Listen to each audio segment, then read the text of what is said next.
Yesterday, Nick's Donut Shop sold 3/4 as many chocolate donuts as cinnamon donuts. If they sold 1/8 of a tray of cinnamon donuts, how many trays of chocolate donuts did they sell?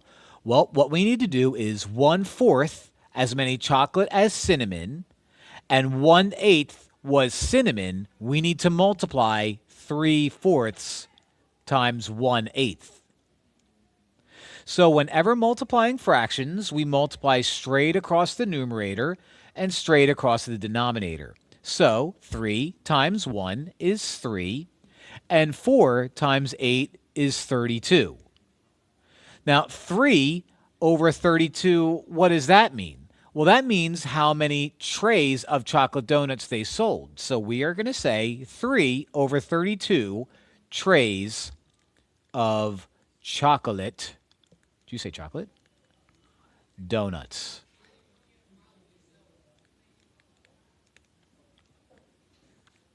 And that's our answer.